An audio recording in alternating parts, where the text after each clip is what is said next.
Baik, selamat pagi Mama Kepala Sekolah dan Bapak Ibu semua. Ya, terima kasih untuk kehadiran Mama Kepala Sekolah dan Bapak Ibu pada kegiatan kita pagi hari ini. Perkenalkan, nama saya Teresia Sri Rahayu dan saya adalah CGP Angkatan 11 dari Kabupaten Sumba Tengah. Pada kesempatan pagi hari ini, saya akan berbagi praktik baik terkait dengan penerapan disiplin positif. Berikut adalah beberapa agenda yang akan kita bahas bersama pada kegiatan pagi hari ini. Yang pertama, memahami perubahan paradigma belajar. Yang kedua, menjelaskan konsep terkait dengan disiplin positif. Yang ketiga, membedakan motivasi dalam perilaku manusia. Dalam hal ini, manusia yang dimaksud adalah kita sebagai kepala sekolah, guru, dan juga anak didik yang ada di sekolah ini. Kemudian, menganalisis kebutuhan dasar manusia. Dan berikutnya membedakan posisi kontrol dalam restitusi. Kemudian juga membentuk keyakinan kelas, jadi nanti ada praktik baik yang akan kami sampaikan, dan juga bagaimana langkah-langkah dalam penerapan segitiga restitusi. Nah, kita langsung saja, di sini ada pengantar. Jadi Ki Hajar Dewantara itu seringkali mengibaratkan kita sebagai guru, sebagai seorang petani. Nah, tentunya sebagai seorang petani, kita di sini punya peranan penting atau tugas penting untuk menjadikan tanaman kita itu tumbuh subur. Anak-anak ketika lahir, mereka itu diibaratkan seperti bibit unggul atau bibit yang mereka itu sudah memiliki kodratnya masing-masing, baik itu kodrat alam maupun kodrat zaman.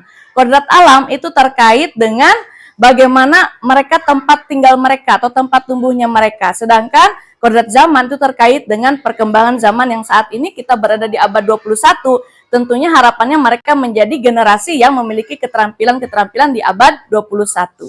Sehingga di sini tentunya guru ini harus memastikan bahwa sekolah ini menjadi sebuah tempat yang menjadi lingkungan yang menyenangkan, kemudian kita juga harus menjaga dan melindungi murid-murid kita itu dari hal-hal yang tidak baik. Nah, nanti kita akan lihat bersama hal-hal tidak baik itu seperti apa saja.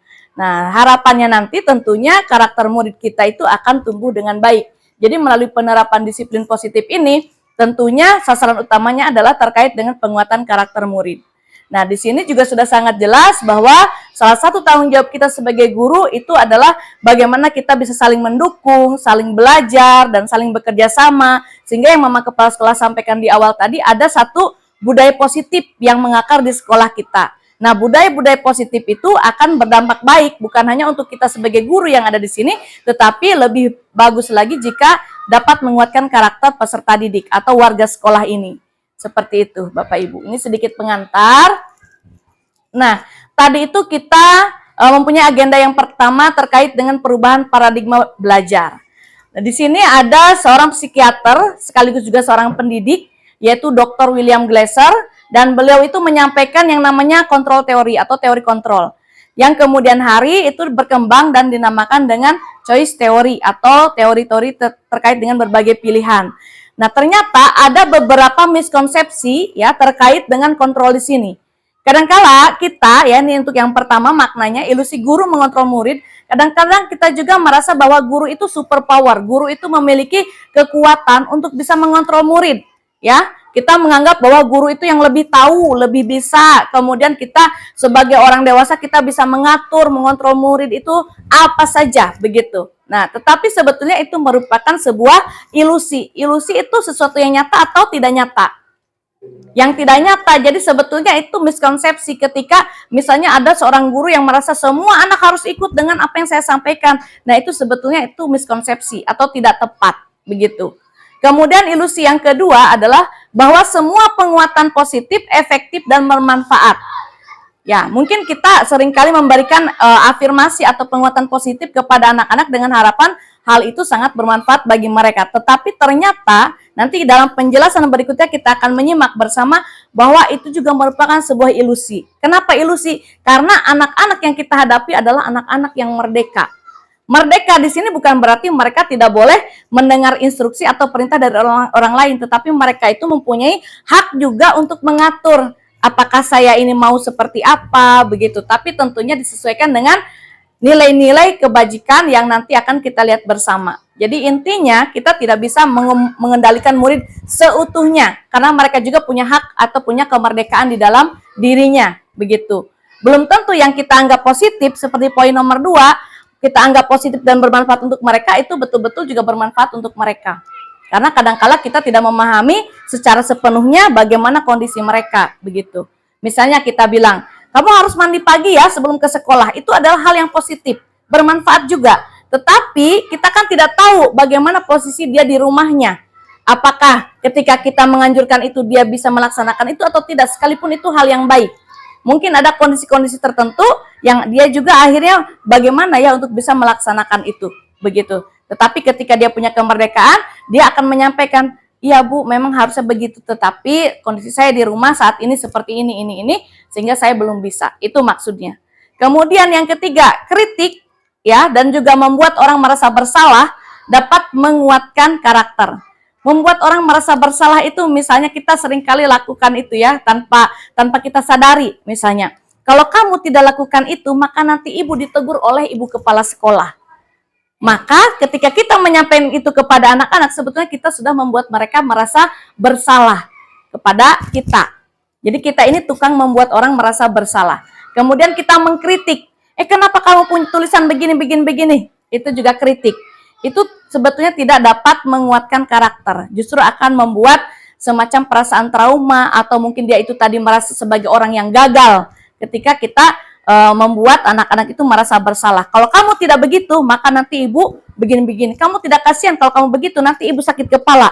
Nanti ibu sakit begini gara-gara kamu. Itu berarti kita sudah membuat anak-anak itu merasa bersalah kepada kita.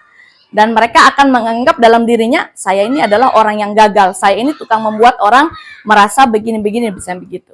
Kemudian ada juga tadi orang dewasa memiliki hak untuk memaksa. Nah, itu sebetulnya kita tidak punya hak. Sekalipun terhadap anak kandung kita tidak bisa memaksa mereka. Ya, ketika kita menganjurkan, kamu baca ini, ya kita menganjurkan, tetapi untuk memaksa sebetulnya tidak, karena lagi-lagi mereka itu punya kemerdekaan anak-anak. Nah, pada teori kontrol di bagian sebelah kanan ya, itu kita akan melihat ada perbedaan-perbedaan. Ketika yang pertama itu kita masih berpikir bahwa kebutuhan kita itu sama, ternyata kebutuhan kita itu berbeda, apalagi kebutuhan seorang guru dan juga seorang siswa, itu berbeda. Semua orang melihat hal yang sama. Pada teori kontrol dinyatakan setiap orang memiliki gambaran yang berbeda. Begitu. Misalnya, apalagi kalau terkait dengan persepsi, sesuatu persepsi. Kita menilai satu makanan ini enak, tetapi belum tentu orang lain juga merasakan enak atau rasa yang sama begitu dengan kita. Kemudian, pada pandangan yang lama, kita mencoba mengubah orang agar berpandangan sama dengan kita.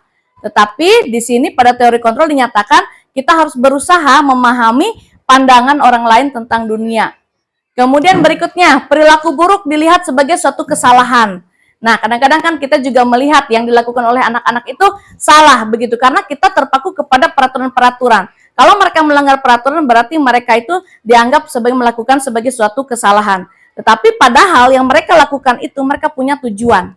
Contoh, ketika kita mengajar di kelas, misalnya, ada anak yang dia coret-coret terus dari tadi, lipat-lipat kertas ataupun bermain. Sebetulnya ada maksudnya dia lakukan itu. Apalagi kalau kita belajar tentang gaya belajar. Itu ada gaya belajar yang anak itu dia sementara sibuk, tetapi dia tetap menyimak. Ketika ditanya, dia juga bisa. Ada juga tujuan lain. Tujuan lainnya supaya dia diperhatikan. Nanti kita belajar terkait dengan kebutuhan-kebutuhan dasar. Di situ kita akan lihat, ketika anak baribut ternyata mungkin dia minta diperhatikan oleh guru. Mungkin dia di rumah, karena dia punya adik-adik banyak ataupun saudara-saudara banyak, orang tuanya kurang memperhatikan dia, maka dia cari perhatian di sekolah. Kadang ketika kita berkomunikasi dengan orang tua di rumah, orang tua mengatakan, tapi anak saya di rumah diam-diam saja ibu. Kok di sekolah dia bisa cerewet begini-begini? Nah itu tadi, karena di rumah tidak ada kesempatan dia untuk berbicara. Nah di sekolah ada kesempatan, maka dia akan cerewet begitu. Jadi kadang-kadang kok bisa ya dia di rumah lain, di sekolah lain begitu. Ini tadi, semua perilaku itu memiliki tujuan. Kemudian di pandangan yang lama, orang lain bisa mengontrol saya. Tetapi di yang baru, hanya Anda yang bisa mengontrol diri Anda. Begitu. Misalnya saya di sini ada menggenggam sesuatu di sini. Lalu ada Pak Dani, misalnya, Ibu Tere, buka itu genggamannya. Ya, Pak Dani tidak bisa memaksa saya karena saya sekarang itu bisa mengontrol diri saya. Terserah saya mau buka atau tidak. Misalnya Pak Dani istilahnya mengintimidasi saya ini kepala sekolahnya Bu Tere, bisa begitu. Saya ini pengawas Ibu Tere, saya ini kepala dinas ataupun yang lainnya. Tapi karena saya ini sekarang bisa mengontrol diri saya sendiri, saya bisa itu. begitu ya. Jadi kontrol yang terbesar itu bukan di orang lain sebetulnya, tetapi di siapa? Di diri kita, begitu, bukan di orang lain. Mau dia punya jabatan, tapi kadang-kadang hal itu bertentangan dengan norma. Karena kita di Indonesia Timur terutama ya, atau di Indonesia pada umumnya juga, ya ketika berhadapan dengan norma kesopanan, maka kita akan mengikut saja, begitu ya. Jadi memang ada hal-hal yang harus disesuaikan. Kemudian yang lalu itu pemaksaan ada pada saat bujukan gagal. Tadi, Pak Dani misalnya membujuk saya, ayolah Bu Tere, nanti kalau Bu Tere mau buka genggaman tangannya, nanti saya akan kasih Bu Tere uang 10.000 misalnya begitu. Dibujuk. Kita juga biasa membujuk anak-anak. Ya, begitu kita bujuk dulu dengan cara-cara halus tidak berhasil, akhirnya kita munculkan pemaksaan dengan intimidasi atau ancaman-ancaman. Tetapi pada teori kontrol ini dinyatakan kolaborasi dan konsensus itu menciptakan pilihan-pilihan baru. Ibu Tere pilih untuk buka genggaman atau Ibu Tere pilih hal yang lain. Jadi ada pilihan-pilihan. Begitu. Kemudian kalau yang lama, model berpikirnya menang atau kalah. Ketika kita dewasa, orang dewasa atau guru, kita pasti ingin kita yang menang daripada anak murid kita. Tetapi sekarang di teori kontrol ini dinyatakan bahwa kita harus menggunakan model berpikir win-win solution atau menang-menang. Kalau ada anak yang terlambat, itu nanti bagaimana supaya jangan kita memberikan hukuman dia lari keliling lapangan, oh saya menang nih karena saya berhasil menghukum dia. Itu tidak tepat itu, begitu. Jadi di teori kontrol itu menggunakan perubahan-perubahan seperti ini, Bapak Ibu. Ya. Nah, berikutnya di sini kami juga belajar terkait dengan disiplin positif. Apakah menurut Bapak Ibu hukuman itu sama artinya dengan disiplin? Sama atau berbeda? Apakah ketika memberikan hukuman itu berarti kita mendisiplinkan siswa? Ya, tidak. Kalau menurut Mama Kepala Sekolah, hukuman itu tidak sama dengan disiplin. Kalau menurut Bapak Ibu yang lain? Kan kita sering, harus disiplin, bersikap disiplin itu. Sering kita mendengar kata-kata disiplin itu. Lalu apa bedanya dengan disiplin positif? Ya, saya sepakat dengan Mama Kepala Sekolah tadi yang menyatakan bahwa hukuman itu tidak sama dengan disiplin. Jadi tidak sesempit itu. Bahkan di dalam disiplin positif ini ada hal yang berbeda. Ya, kita akan lihat dulu yang pertama itu dari seorang tokoh yaitu Diana Gosen. Di sini beliau menyatakan arti kata dari disiplin itu sendiri, ya, itu artinya adalah belajar. Jadi bukan artinya hukuman, atau disiplin itu bukan artinya peraturan. Tidak sama sekali, tetapi artinya adalah belajar. Nah, atau juga bisa diartikan sebagai murid atau pengikut. Nah, tetapi di sini untuk menjadi seorang murid atau pengikut, ya kita harus tahu dulu kenapa kita mengikuti hal tersebut. Nah, diharapkan ketika kita menjadi pengikut, kita juga mempunyai motivasi di dalam diri kita. Ya, motivasi intrinsik, bukan motivasi ekstrinsik. Kemudian, tokoh yang di kita juga ada, kalau tadi kan tokoh dari luar, Ki Hajar Dewantara sebagai Bapak Pendidikan Nasional sendiri menyatakan bahwa untuk mencapai kemerdekaan atau konteks pendidikan kita saat ini, atau untuk menciptakan murid yang merdeka, syaratnya adalah harus punya sikap disiplin. Tetapi disiplin ini bukan disiplin yang diciptakan oleh orang lain, tetapi disiplin dalam diri. Tentu ini berbeda ya, antara disiplin diri dengan disiplin yang diciptakan oleh orang lain. Sebagai guru contohnya, ketika saya disiplin diri, saya sudah tahu tugas saya untuk mengajar mulai jam 7.30. Sekalipun hari itu ada ibu kepala sekolah ataupun tidak ada ibu kepala sekolah, karena kita sudah disiplin diri ya kita laksanakan saja itu. Tetapi kalau disiplin itu diciptakan oleh orang lain, aduh Mama Kepala Sekolah ada ini, beliau sudah hadir jam 7.15, berarti saya harus jam itu juga. Tapi besok lusa ketika Mama Kepala Sekolah tidak hadir, nah kita mulai sudah longgar-longgar waktu. Itu sebagai contoh. Saya mengatakan begini bukan untuk lain-lain, tetapi ini juga memberikan pelajaran untuk saya.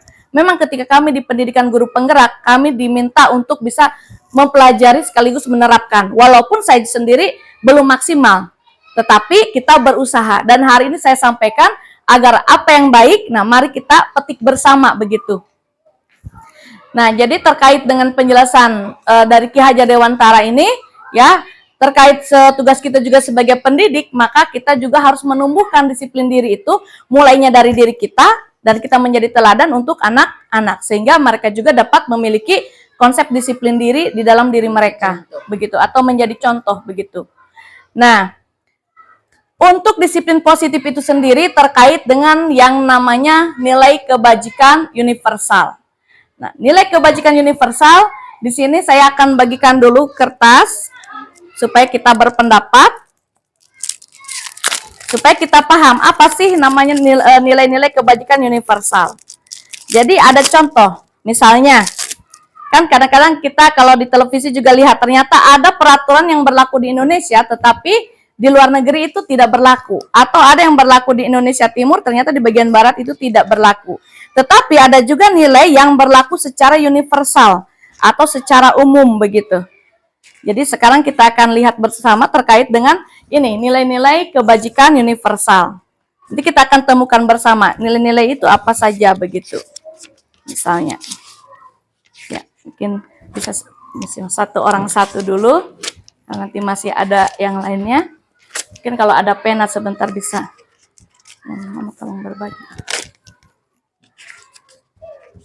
Bisa. Jadi saya akan minta Bapak Ibu untuk menuliskan di kertas ini, menurut Bapak Ibu nilai-nilai kebajikan itu apa saja.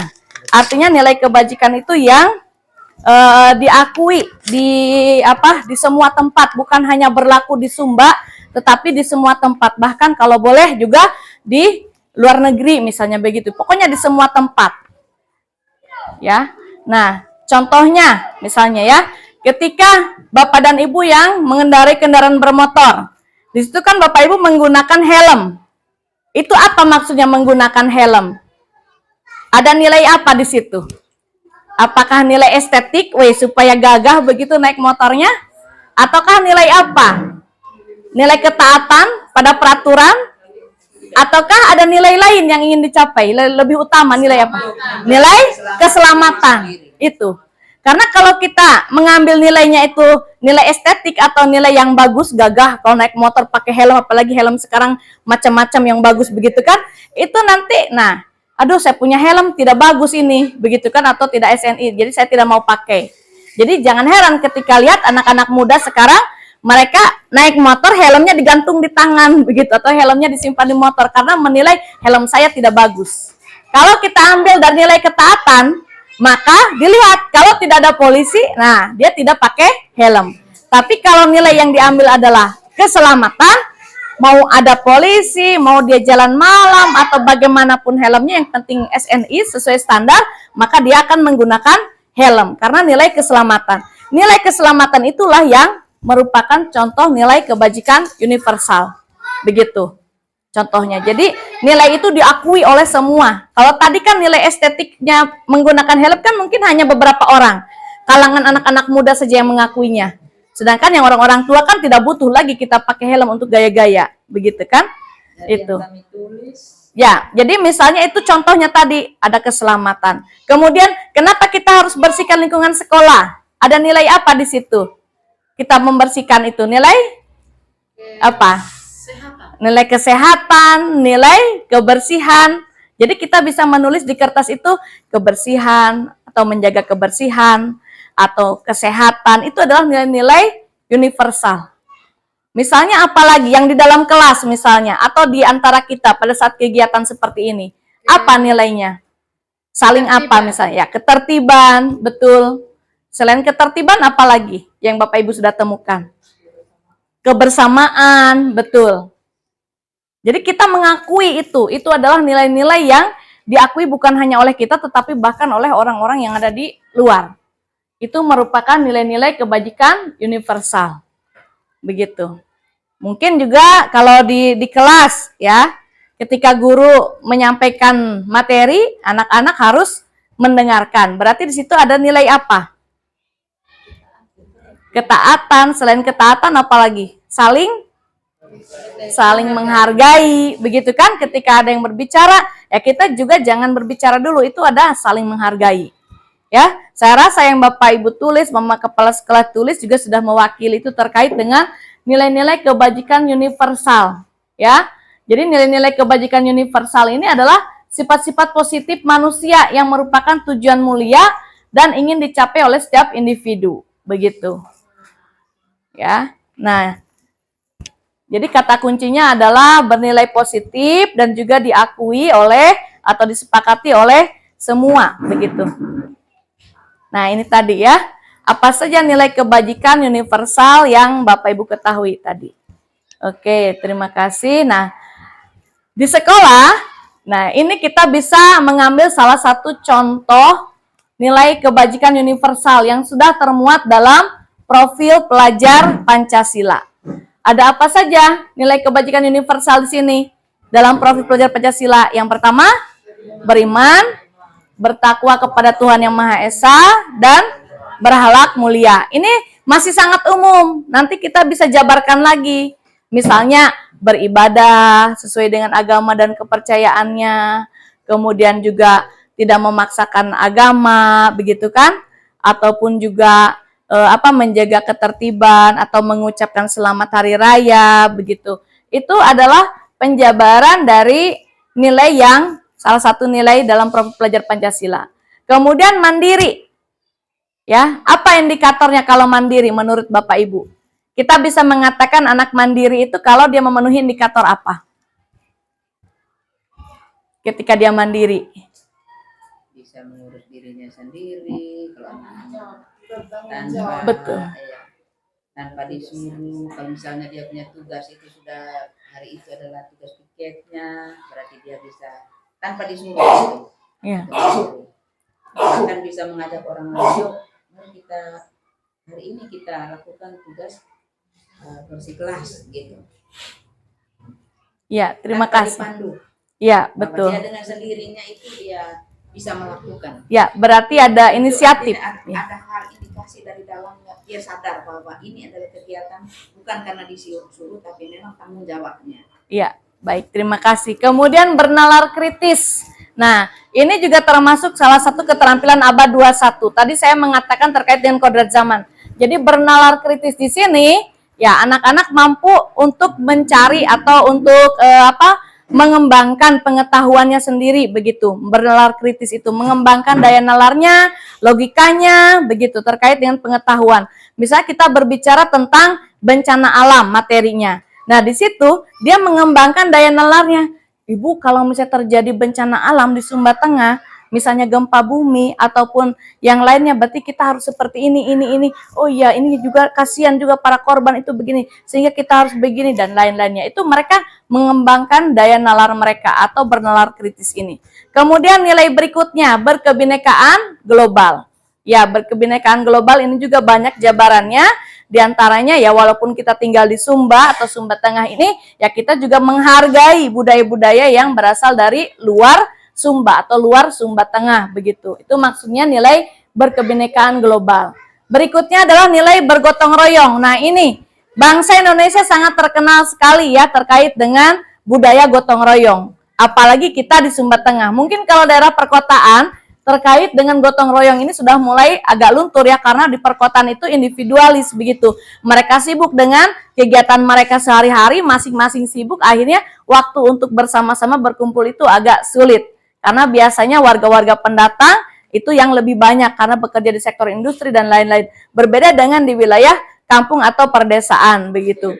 Kemudian nilai yang terakhir di profil pelajar Pancasila adalah kreatif. Ini adalah beberapa contoh nilai kebajikan universal. Selain ini ada banyak lagi seperti tadi saling menghargai, jujur, kolaboratif, ya, percaya diri dan lain-lain itu juga bisa termasuk sebagai contoh nilai kebajikan universal.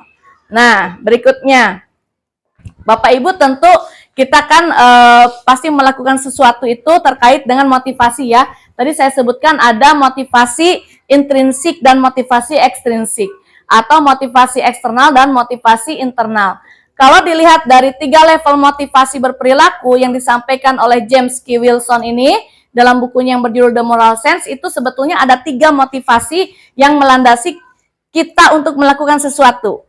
Yang pertama, kita melakukan sesuatu untuk menghindari rasa sakit atau hukuman. Misalnya kita mengerjakan tugas walaupun berat sampai begadang sampai malam hari juga karena saya tidak mau mendapatkan hukuman. Saya tidak mau besok mama kepala sekolah marah, saya tidak mau besok ibu guru marah sama saya. Maka sampai jam 12 malam saya metes, saya kerjakan tugas ini sampai selesai. Itu karena motivasinya menghindari rasa sakit atau hukuman. Misalnya seorang anak, dia mau pungut-pungut sampah karena kalau tidak nanti saya dihukum lagi yang lebih berat. Nah, itu motivasi yang pertama. Yang kedua, motivasinya untuk mendapatkan penghargaan dan penghormatan dari orang lain. Saya ingin mama kepala sekolah senang dengan saya, maka saya mulai sudah rajin buat administrasi ini karena ingin dipuji begitu. Ya, ingin mendapatkan penghargaan. Wah, kamu ini guru yang baik begitu. Anak-anak juga begitu. Kadang kan kita lihat anak-anak dia rajin bersih-bersih. Nah, sebetulnya dia harapkan, wah kamu rajin sekali. Tapi kadang-kadang kita juga luput ya untuk mengapresiasi. Begitu. Kadang kita ya sudah biasa begitu. Yang ketiga ini adalah motivasi untuk menghargai dirinya sendiri. Di antara tiga ini menurut Bapak Ibu yang lebih bagus motivasi yang mana? Apakah nomor 1 menghindari rasa sakit, nomor 2 mendapat penghargaan, atau nomor 3 menghargai dirinya sendiri? Ya, lebih bagus adalah yang nomor 3, dan itu merupakan motivasi internal. Tapi biasanya anak-anak itu ada di nomor 2 mereka. Ada di nomor 2. Penghargaan bukan berarti harus kita memberi mereka sesuatu. Penghargaan, wih bagus kamu.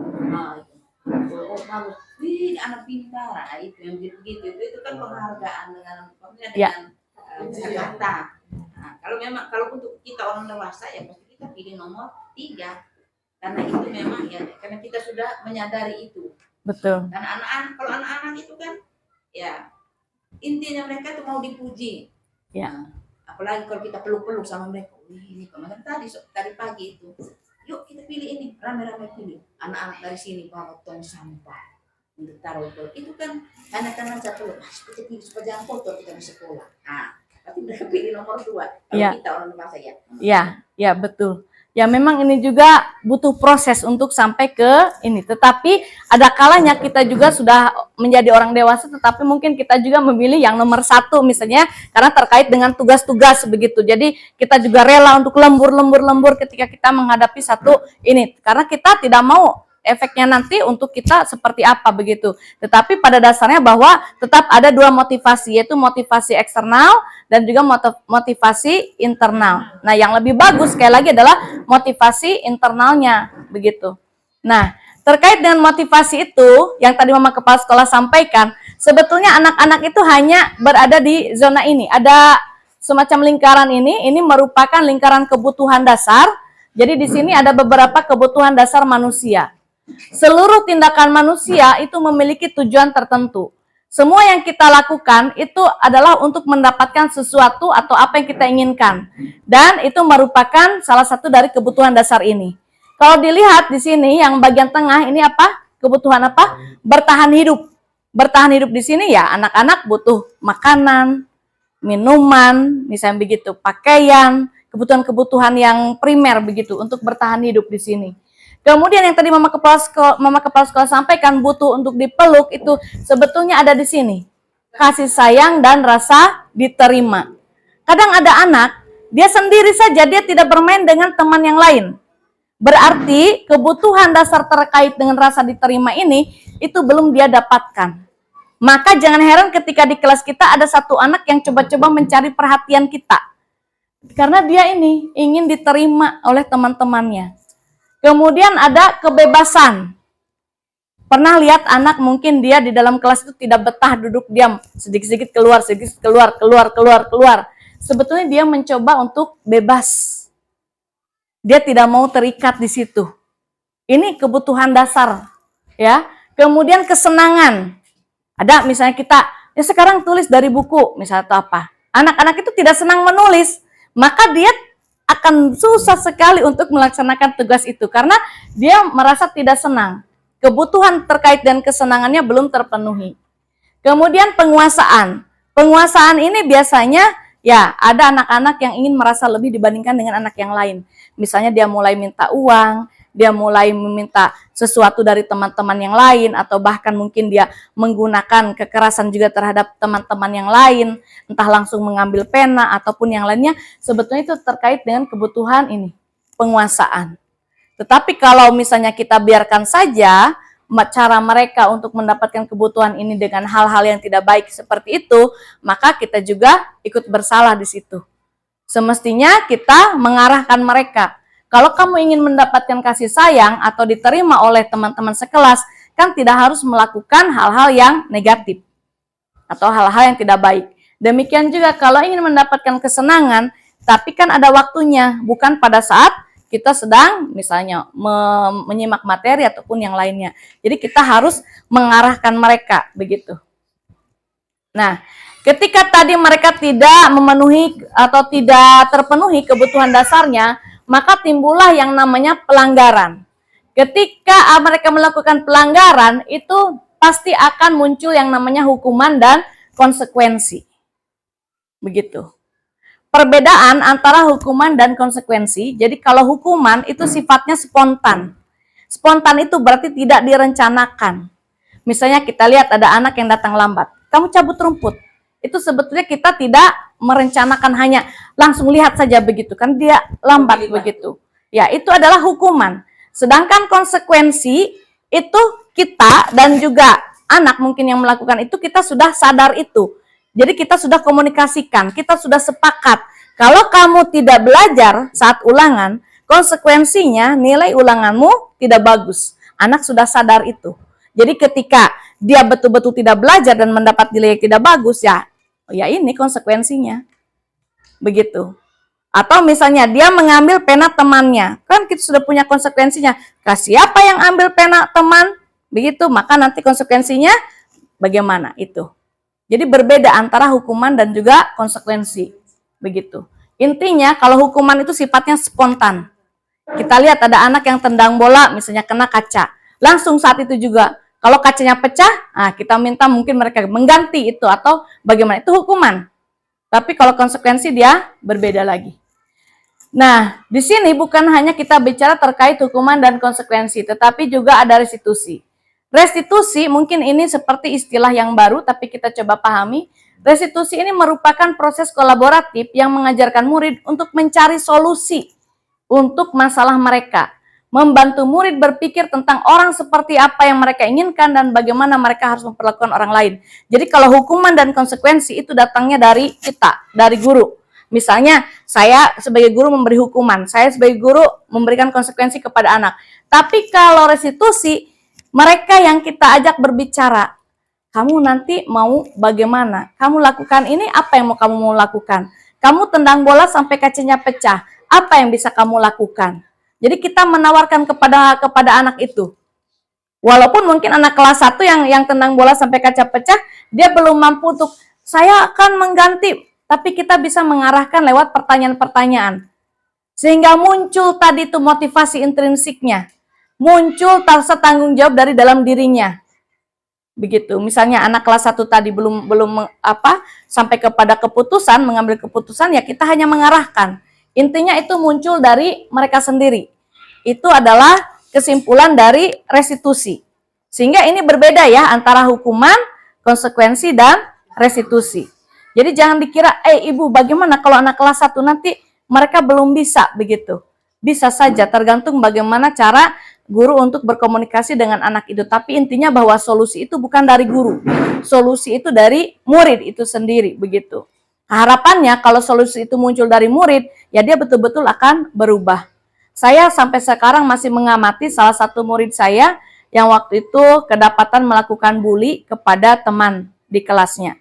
Saya masih melakukan pemantauan hingga saat ini, tetapi ternyata setelah saya lakukan yang segitiga restitusi ini atau cara restitusi, saya kan bertanya, nah ini sudah terjadi seperti ini, lalu apa yang mau kamu lakukan? Seperti itu, mungkin Mama Diki sempat mendengar sedikit waktu kami bicara waktu itu. Jadi dia bilang, saya minta maaf, kemudian setelah itu saya akan jaga supaya kalau orang lain melakukan itu, saya akan lindungi dia. Dan sampai sekarang saya belum dengar lagi ada masalah seperti itu di kelas. Ya semoga saja ini merupakan hal yang baik begitu. Karena itu tadi, dia solusinya itu dari anak sendiri. Dari dirinya sendiri. Beda kalau solusinya dari kita, begitu. Dia minta maaf pun mungkin bukan dari dalam hatinya, begitu ya. Karena disuruh, karena daripada saya tidak minta maaf, tidak kasih tangan, nanti ibu guru tambah-tambah lagi sama saya. Tapi ketika dia dari dalam dirinya, ya sampai sekarang itu anak yang melakukan bully juga dia diam-diam, dia tidak ini lagi begitu. Ya semoga saja, saya masih mengikuti perkembangannya. Nah, jadi restitusi ini sendiri ada ciri-cirinya. Yang pertama, restitusi itu bukan untuk menebus kesalahan, tetapi belajar dari kesalahan. Ya, jadi kalau kemarin misalnya anak itu melakukan bully, ya dia belajar dari kesalahan itu. Oh iya ya. Bahkan sampai saya ajak dia berpikir bagaimana seandainya kondisi itu terjadi pada kamu sendiri, misalnya begitu. Jadi anak itu belajar, aduh ketika saya melakukan bully seperti ini, sampai orang lain menangis, rasa sakit hati, berarti saya nanti bagaimana? Dia belajar dari kesalahan. Yang berikutnya, restitusi juga memperbaiki hubungan. Contohnya tadi antara dua anak ini, ya sampai sekarang mereka baik-baik saja, tidak muncul lagi hal-hal yang mungkin kelanjutannya yang tidak baik, tidak ada. Kemudian restitusi adalah tawaran, bukan paksaan. Itu tadi, ya kita menawarkan apa yang bisa kamu lakukan, bukan saya paksa kamu begini-begini, begitu. Restitusi menuntut untuk melihat ke dalam diri. Ini tadi, coba kalau itu yang terjadi ke kamu, bagaimana? Melihat ke dalam diri, oh ya saya begini-begini. Restitusi mencari kebutuhan dasar yang mendasari tindakan. Kita tanya, setiap orang pasti melakukan kesalahan, tapi ibu mau tahu apa sih alasan kamu melakukan tindakan itu kepada temanmu? Kita gali dulu alasannya. Ya saya ingin diperhatikan Bu oleh dia, karena kalau dia banyak temannya, saya tidak punya teman. Oh berarti dia itu punya kebutuhan yang diantara tadi itu rasa ingin diterima misalnya. Ya soalnya saya ingin supaya ibu memuji saya. Nah itu tadi kasih sayang begitu. Jadi kita di sini mencari kebutuhan dasarnya. Kemudian restitusi diri adalah cara yang paling baik di antara tadi hukuman dan konsekuensi. Restitusi itu cara yang paling baik. Restitusi fokus pada karakter, bukan pada tindakan. Ya, perubahan karakternya itu seperti apa setelah dia melakukan satu kesalahan. Restitusi juga menguatkan, kemudian fokus pada solusinya. Jadi bukan dicari kamu yang salah, tetapi yang dicari adalah solusinya. Ini sudah terjadi, ini terus solusinya seperti apa. Kemudian mengembalikan murid yang berbuat salah pada kelompoknya. Jadi murid yang tadi sudah melanggar, sudah melakukan pembulian, misalnya, ya kita kembalikan lagi kepada kelompok yang lain atau kelompok kelasnya supaya dia tetap diterima, begitu seperti biasa. Nah, itu adalah restitusi. Ini agak kurang terkait dengan 5 posisi kontrol. Jadi pada 5 posisi kontrol di sini, ini ada beberapa bagian. Yang pertama ini adalah motivasi, kemudian ini ada identitas gagal, identitas berhasil, itu yang warna merah-merah, dan identitas berhasil atau sukses. Tapi kalau yang merah ini kontrolnya dari luar, kalau yang di sana itu kontrolnya dari diri. Nah, kita mulai dari yang pertama. Di sini tadi kan saya bilang ada 5 posisi kontrol ya. Nanti kita akan melihat diri kita itu selama ini ada di mana, begitu. Kalau saya kadang-kadang jadi penghukum, membuat orang merasa bersalah, kadang-kadang saya menjadi teman, kadang-kadang saya menjadi pemantau, dan saya pernah juga mencoba menjadi manajer. Nanti kita akan lihat apa maksudnya, kenapa saya bicara begitu. Yang ideal dari semua ini itu ada di posisi manajer. Tapi sebelum kita sampai ke sana, kita lihat dulu ya satu persatu. Ketika kita sebagai penghukum, maka kita cenderung untuk menghardik, kemudian menunjuk-nunjuk, menyakiti, dan menyindir. Menyindir menggunakan kata-kata, ya. Kemudian kita juga seringkali berkata, kalau kamu tidak melakukan itu, awas ya, rasakan nanti. Nah, itu berarti kita ada di posisi penghukum. Contoh, ada anak datang lambat, ya. Kemudian saya sebagai guru, saya langsung tunjuk-tunjuk, kamu ini tiap hari datang lambat ke sekolah ini. Mau jadi apa kamu? Nanti kalau kamu begitu lagi, lihat saja. Nah, itu berarti posisi saya sebagai penghukum. Hasilnya sebetulnya walaupun anak itu, sekarang kamu cabut rumput, itu anak itu cenderung memberontak, kemudian juga dia bisa menyalahkan orang lain dan berbohong. Ketika saya menjadi penghukum. Kemudian, kalau anak itu digambarkan dia itu mempunyai dunianya sendiri, atau dunia berkualitasnya anak, maka anak itu akan meletakkan kita itu di luar dunianya. Dia tidak anggap sama kita, begitu. Lalu anak akan mengatakan, ah biar saja, nanti juga marah-marah lagi. Jadi dia sudah kebal, sudah begitu ibaratnya. Nah dampaknya anak, besok dia datang lambat lagi. Ini, untuk guru sebagai penghukum. Saya sudah menyadari tadi bahwa saya juga, ya seringkali saya juga berada di posisi penghukum. Nanti kita refleksi bersama, selama ini kita di posisi mana? Yang kedua, pembuat orang merasa bersalah. Nah, pembuat orang merasa bersalah ini dia tidak menggunakan kata-kata yang keras, berteriak, menghardik, tidak. Tapi dia cenderung lembut kata-katanya.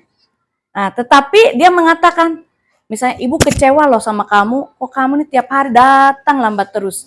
Betul-betul ibu merasa kecewa. Begitu. Ketika kita mengatakan begitu, itu sebetulnya kita sudah membuat anak itu merasa bersalah.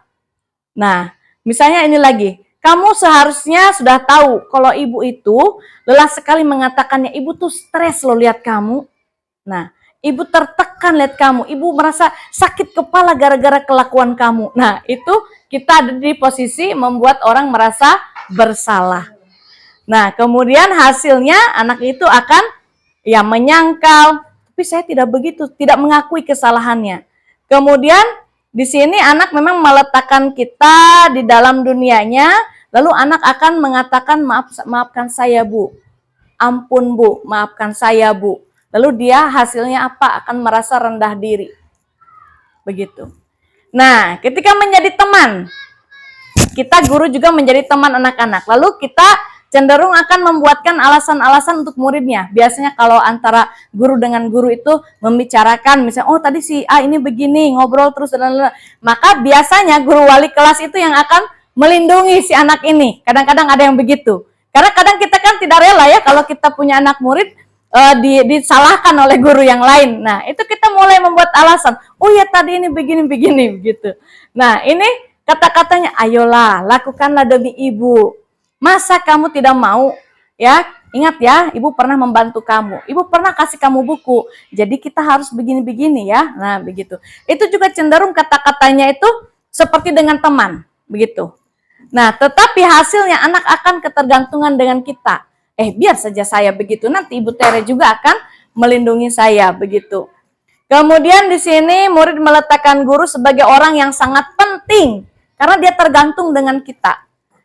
Lalu dia akan apa? Saya pikir bapak atau ibu itu teman saya. Ternyata begitu, gitu. Jadi anak itu menganggap kita sebagai temannya karena cara kita berkomunikasi, cara kita melindungi dia juga itu tadi. Ya, biasa saja. Misalnya mama kepala sekolah panggil anak kelas 5. Kenapa kamu begini? Maka saya sebagai guru kelas 5 saya lindungi. Begitu. Lalu saya bilang, sudahlah tidak apa-apa begitu. Padahal jelas-jelas ini anak salah. Maka itu anak akan ini. Kemudian hasilnya nanti anak itu merasa lemah, tidak mandiri dan tergantung kepada kita. Lalu pemantau. Nah, saya kadang-kadang ada di posisi pemantau juga. Posisi pemantau di sini, saya tahu peraturan-peraturan di sekolah. Lalu ketika ada anak yang menurut saya tidak sesuai dengan peraturan, nah, apa peraturannya? Kamu tahu kalau kamu tidak mengerjakan PR, maka hukuman seperti ini. Kita itu berpatokan kepada tata tertib. Jadi selalu kita apa peraturannya begitu. Kemudian hasilnya menyesuaikan diri bila diawasi. Kemudian murid meletakkan guru dan peraturan dan hukum di dunia berkualitas. Tapi nanti kalau kita misalnya memberikan sistem reward and punishment atau penghargaan dan hukuman, anak akan cenderung melakukan peraturan-peraturan itu ketika dia mendapatkan misalnya sesuatu penghargaan. Contohnya, berapa banyak nilai yang saya dapatkan, berapa banyak bintang yang saya dapatkan, atau berapa halaman yang harus saya tulis ketika saya melakukan pelanggaran itu misalnya. Anak juga akan terfokus kepada penghargaan dan hukuman. Kemudian dampaknya menitikberatkan pada sanksi atau hadiah untuk dirinya. Yang terakhir adalah posisi sebagai manajer. Ini yang paling ideal, paling bagus. Nah, jadi yang guru berbuat di sini, guru mengajukan pertanyaan-pertanyaan. Misalnya, apa alasan kamu melakukan ini? Apa yang akan kamu lakukan berikutnya? Apa yang kita yakini selama ini atau keyakinan kelas apa yang sudah kita buat, begitu ya. Kemudian hasilnya adalah menguatkan pribadi, lalu kaitan dengan dunia berkualitas, murid meletakkan diri sebagai individu yang positif dalam dunia berkualitas. Bagaimana caranya saya bisa memperbaiki keadaan? Itu murid akan mengatakan seperti itu. Dan dampaknya mengevaluasi diri. Bagaimana cara memperbaiki diri? Nah, jadi saya ulang kembali di sini ada 5 posisi kontrol guru. Yang pertama adalah penghukum, yang kedua pembuat orang merasa bersalah, Yang ketiga, posisi sebagai teman. Yang keempat, posisi sebagai pemantau. Dan yang kelima, sebagai manajer. Mari Bapak Ibu kita sejenak kita refleksi. Selama ini bagaimana posisi kita? Apakah kita cenderung menjadi penghukum, menghardik-hardik ya, kemudian anak belum kesempatan menyampaikan alasan-alasannya kita sudah memberikan hukuman kepada dia, ataukah kita membuat orang merasa bersalah, kita tidak menghardik, kita tidak menunjuk-nunjuk, tapi kita, ibu kecewa loh sama kamu. Oh, tulisan kamu sudah kelas 6 masih begini. Ibu stres lihat kamu begitu. Apakah kita pernah mengatakan itu kepada mereka? Kalau kita melakukan itu, mengatakan itu, berarti kita membuat orang merasa bersalah. Ini gara-gara kamu nanti ibu dipanggil kepala dinas, ibu dimarahi kepala sekolah.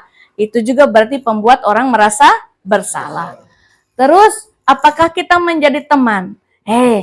Kamu tidak kerja PR, sudah tidak apa-apa. Tapi ingat ya, besok kamu ini kerja lagi, ya begitu. Tidak apa-apa yang sekarang, tapi nanti kamu ingat kerja. Nah, tapi ada dampaknya anak ketergantungan, begitu. Kemudian pemantau, apa peraturannya? Ya, kita selalu berbicara masalah peraturan. Semua kalau ada 20 tata tertib mungkin kita hafal mati itu tertib itu. Jadi kalau lihat anak yang lain-lain, apa peraturannya? Berarti kita ada di posisi pemantau. Dan kemudian posisi yang manajer.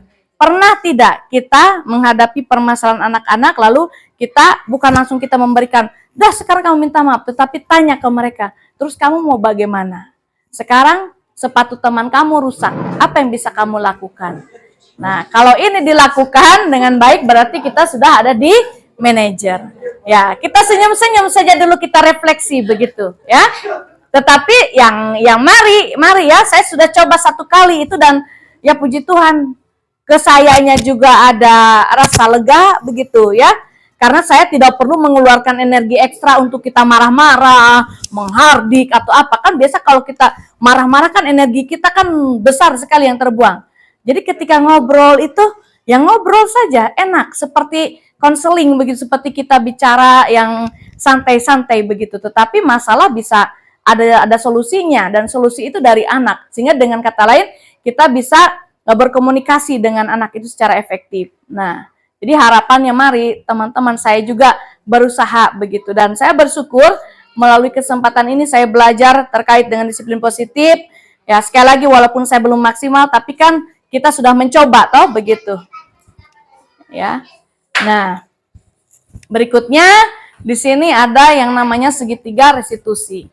Dari awal tadi saya mengatakan ada perbedaan antara hukuman, kemudian konsekuensi, dan restitusi.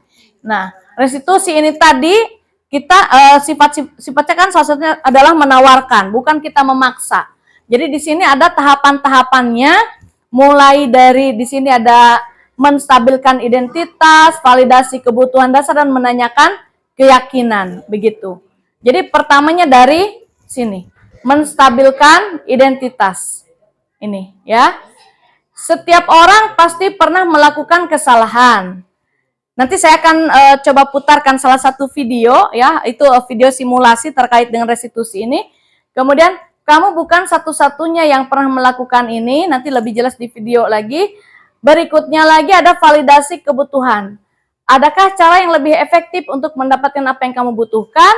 Kamu tentu punya alasan mengapa melakukan itu. Kemudian menanyakan keyakinan, nilai-nilai apa yang telah disepakati dan kamu ingin menjadi orang seperti apa. Lebih jelasnya lagi kita lihat di dalam video.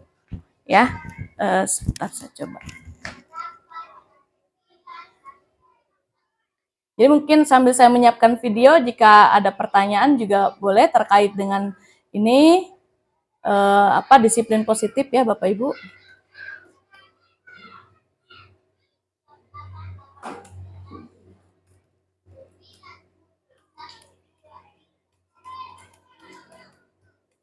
Mungkin kalau dalam bentuk pertanyaan sih tidak ada. Iya. Mungkin hanya kita lihat secara bersama-sama karena kita berada di lingkungan yang sama. Ya. Yang ketika kita melihat, kita dari simak dari awal sampai akhir tadi sampai pada tadi itu ciri-ciri restitusi, lima posisi kontrol. Memang kita untuk mau berada di bagian yang diharapkan itu memang agak susah. Ya. Karena persoalannya di penerapannya. Ini hanya membagi saja. Mungkin ya termasuk saya sebagai kepala sekolah sering saya mengatakan bahwa mari lebih-lebih macam kayak di absen ini, bangnya di antara kita hanya saya tidak mau saya ditegur oleh kepala dinas gara-gara kalian tidak tanda tangan. Dan itu artinya kalau kita mau apa ya bukan mau, tapi bahwa untuk kita mencapai pada titik yang diharapkan seperti yang dalam penjelasan tadi sampai pada yang ke apa tadi itu yang kelima tadi itu diskusi manajerial. Ya. Posisi manajerial memang manajerial susah. Halo. Diam, tidak boleh muncul di sini. Jangan muncul di sini ya. Minta tolong teman saja. Untuk beli tol di situ. Ya. Mau sampai ke posisi manajer itu ya kalau di 5 posisi kontrol itu memang agak susah kalau kita sebagai guru. Karena kita memang berada di lokasi yang namanya lingkup atau lembaga yang mendidik anak-anak yang dari berbagai karakter. Hanya mungkin sebagai ajakan, mari kita kalau menangani masalah anak-anak jangan dilihat dari berbagai macam keadaan latar belakangnya anak-anak dan dilihat itu betul-betul mengarahkan mereka ke hal-hal yang baik. Misalnya ada di hari-hari yang lalu itu ada anak-anak yang pergi di kebun orang ambil buah, lalu kita punya itu tidak bagus. Ya, apalagi tadi dengan mendengar penjelasan seperti ini di disiplin positif, selama ini saja kita lihat saja bahwa kita taat peraturan itu dia sudah itu. Ternyata masih ada lagi tetek bengeknya seperti yang tadi ini di dalam penjelasan. Jadi untuk kita mau sampai ke sana ke posisi dari 5 posisi kontrol itu memang sampai pada yang kelima itu agak susah. Manajer, ya. Tapi mari kita bersama-sama ya untuk kita menuju ke posisi kontrol ini ya kita lebih kita pelan-pelan artinya dalam menangani anak. Jangan juga lepas Bapak Ibu, dia sudah daripada kita tidak boleh lepas masalah anak-anak kita omong dengan caranya kita masing-masing. Karena pada saat kita mau melayani mereka atau membimbing mereka, kita tidak tahu kita ada di posisi mana gitu. Tapi ya harapan saya sebagai pimpinan di sekolah ini, mari kalau ada masalah anak-anak jangan kita lihat latar belakang, jangan lihat dari sini jadi mari kita betul-betul bimbing anak-anak supaya ada perubahan, ada dampak perubahan yang ada pada diri anak. Itu saja dari saya, bukan dalam bentuk pertanyaan, tapi mungkin aja. Ya, terima kasih banyak Kepala Sekolah untuk tanggapannya, dan saya sepakat dengan apa yang Mama sampaikan tadi. Dan mudah-mudahan kita yang menjadi pengaya untuk kita semuanya Bapak Ibu bagaimana dalam menerapkan disiplin positif ini begitu. Saya coba tampilkan dulu ini videonya. Saya langsung saja di contoh di sini. Biar saja saya sambil jelaskan. Kasus yang pertama di sini nih contoh nih simulasi saja kemarin. Nah, contohnya mari kita lihat bersama pada saat jam istirahat, Nada dan Katie sedang membuat gambar untuk ditempel di majalah dinding sekolah.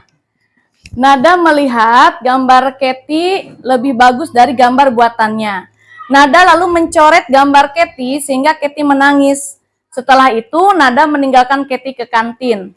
Teman-teman Katie melihatnya dan melaporkan hal tersebut pada guru wali kelas. Tahap yang pertama di sini guru menanyakan kepada Nada begitu. Jadi pada tahap menstabilkan identitas di sini saya mengatakan bahwa setiap anak itu pernah atau setiap orang itu pernah melakukan kesalahan. Ini tahap yang pertama.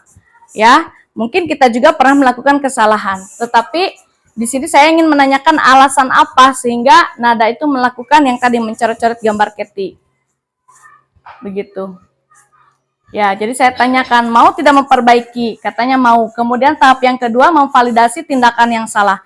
Memvalidasi itu bahwa yang tadi dilakukan itu salah, kemudian menanyakan juga alasannya. Ya, kenapa kok kamu melakukan itu? Begitu, pasti kamu punya alasan. Ya, kemudian terakhir yaitu tahap menanyakan keyakinan. Ya, keyakinan di sini adalah keyakinan kelas apa yang sebetulnya kita miliki. Sehingga Nada mengatakan saling menghormati, misalnya begitu. Nah, kalau kamu ingin menghormati, ya seperti apa cara yang akan kamu lakukan untuk memperbaiki kesalahanmu? Ya, caranya misalnya minta maaf, kemudian juga minta diajarin oleh Katie untuk membuat gambar lebih bagus, sehingga dia tidak perlu untuk mencoret-coret gambar Katie lagi.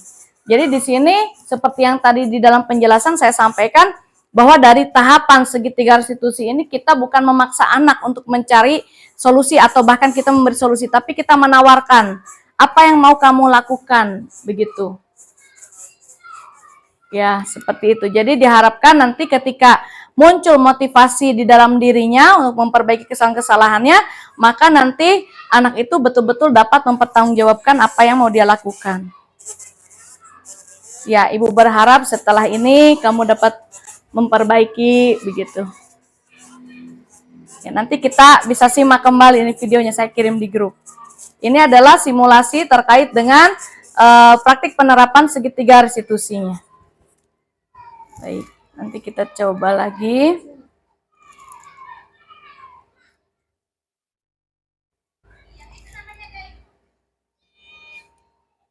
Ya, kita sudah sampai di tahap segitiga restitusi.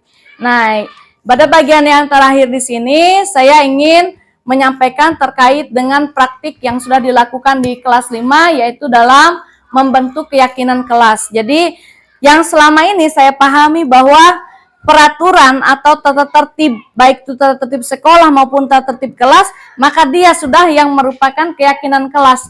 Ternyata itu berbeda, ya. Berbedanya karena kalau kita lihat kembali tadi nilai-nilai kebajikan universal, ternyata keyakinan kelas itu merupakan bagian dari nilai-nilai kebajikan tadi itu, bukan kita membuat sejumlah peraturan. Nah, lalu tahapan-tahapannya seperti apa untuk membentuk keyakinan kelas ini? Nah, ada beberapa tahapan. Ini yang kami kemarin lakukan di kelas. Ada tahapan-tahapannya.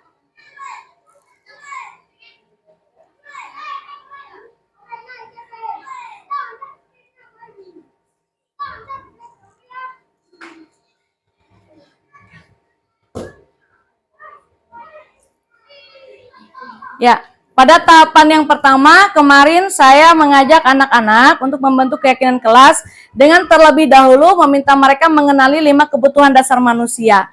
Nah, tadi ada kebutuhan dasar apa saja? Bertahan hidup, terus apa lagi?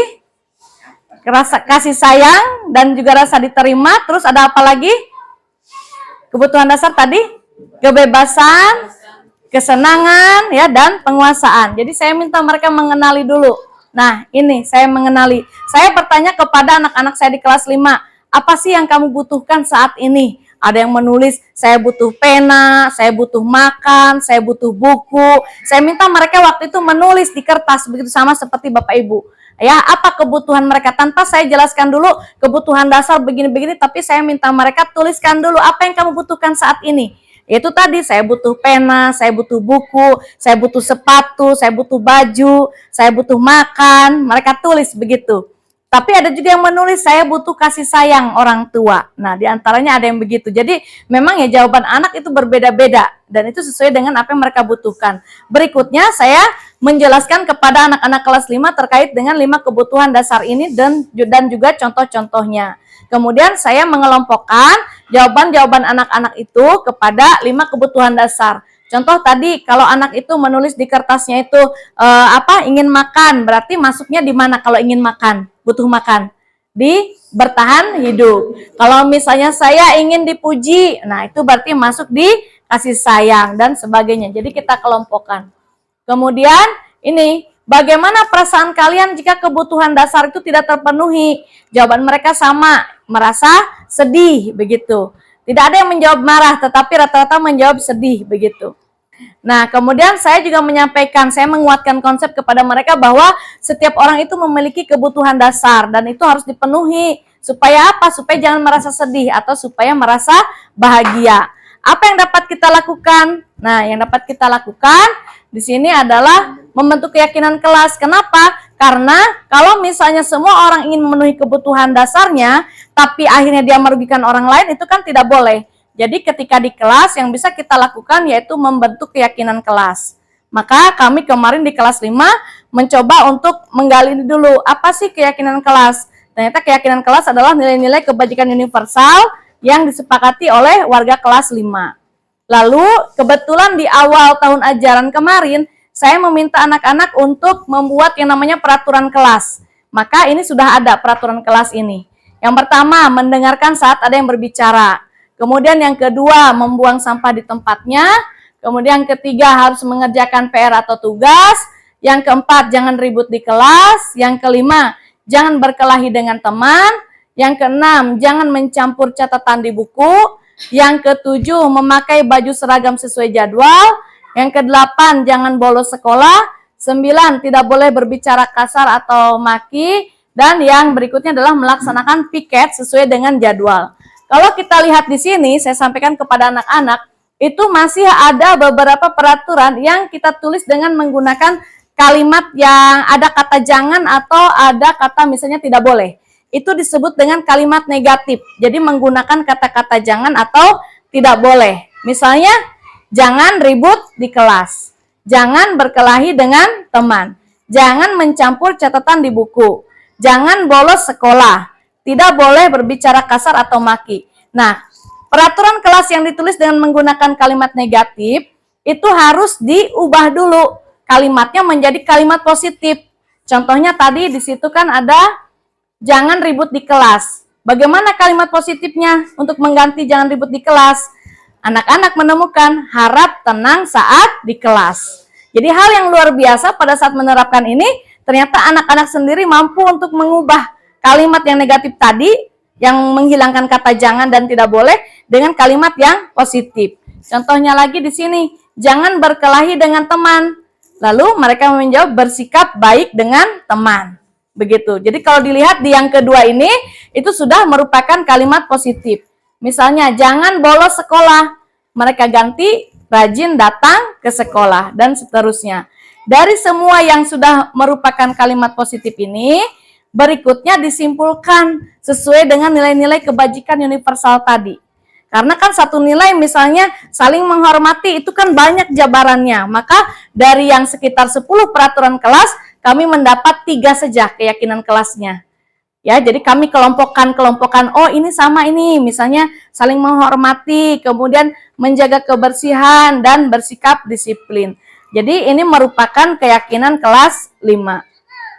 Lalu mari kita laksanakan keyakinan kelas. Ini adalah praktek yang penerapan disiplin positif terutama dalam membentuk keyakinan kelas yang sudah kami lakukan di kelas kami, di kelas 5. Nah, semoga nanti apa yang kami lakukan di kelas 5 dapat juga Bapak Ibu lakukan di kelas masing-masing. Jadi terkait dengan membentuk keyakinan kelas, tahap yang pertama tadi bisa kita mulai dengan mengenalkan kebutuhan dasar yang tadi ada 5. Kemudian kita minta anak-anak untuk menuliskan apa kebutuhan kalian saat ini. Berikutnya, mengelompokkan masing-masing kebutuhan dasar itu sesuai dengan yang 5. Kalau sudah, lalu kita arahkan mereka untuk membuat yang namanya peraturan kelas. Kenapa harus ada peraturan? Karena kan supaya tidak berbenturan. Setiap orang ingin memenuhi kebutuhannya. Supaya jangan ada yang dirugikan, kita butuh peraturan. Tetapi peraturan saja tidak cukup. Jadi kita ubah menjadi keyakinan kelas. Untuk mengubah peraturan menjadi keyakinan kelas, kita harus menggunakan kalimat-kalimat positif. Jadi kita mengubah yang masih ada kata jangan dengan kata tidak boleh. Kalau sudah seperti itu, kita kelompokkan. Nah, mungkin yang cara pengelompokannya, ya, cara pengelompokannya itu mudah. Saya coba.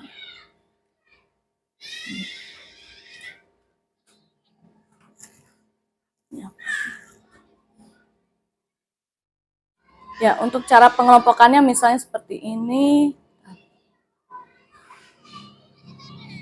Misalnya di sini ada mendengarkan saat ada yang berbicara, kemudian juga berikutnya ada bersikap baik dengan teman misalnya. Itu dia akan masuk di saling menghormati. Kemudian membuang sampah di tempatnya, ya, itu bisa masuk di menjaga kebersihan. Yang disiplin misalnya mengerjakan tugas, tenang saat di kelas, menulis di buku yang sesuai, memakai baju seragam, rajin datang sekolah, ya itu berbicara dengan, ya itu masuk di disiplin. Sehingga kami kemarin memutuskan dan menyepakati, oh ada 3 saja keyakinan kelas kita. Jadi tidak perlu satu peraturan, satu keyakinan kelas. Bisa saja beberapa peraturan terangkum dalam satu keyakinan kelas. Seperti itu. Jadi langkah-langkahnya untuk membuat atau membentuk keyakinan kelas. Jadi Bapak dan Ibu, ini yang dapat saya sampaikan pada kesempatan kali ini dalam kegiatan berbagi praktik baik tentang disiplin positif. Nah, semoga apa yang saya bagikan dapat bermanfaat untuk Bapak Ibu semua dan membawa dampak juga untuk kita sebagai guru di sekolah ini dan juga khususnya untuk anak-anak.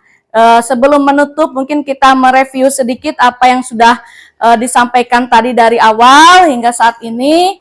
Ya, kita review dulu.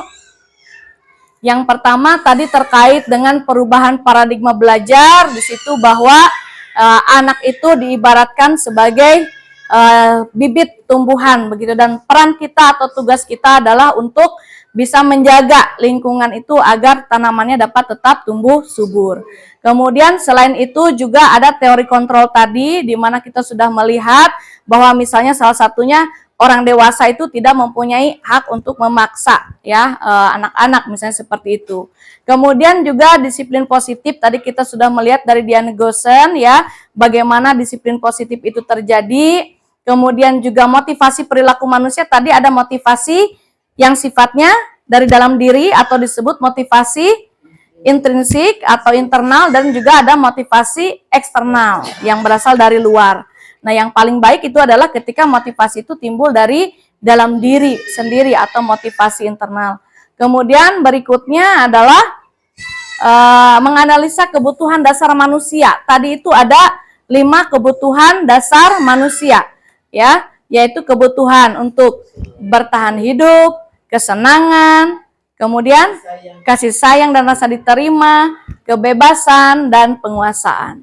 Kemudian kita juga sudah merefleksi bersama ya, melalui 5 posisi kontrol kita ya, terkait dengan restitusi. Yang pertama adalah sebagai seorang penghukum. Ya, ketika kita menjadi penghukum, kita cenderung menggunakan kata-kata yang kasar, menghardik begitu ya.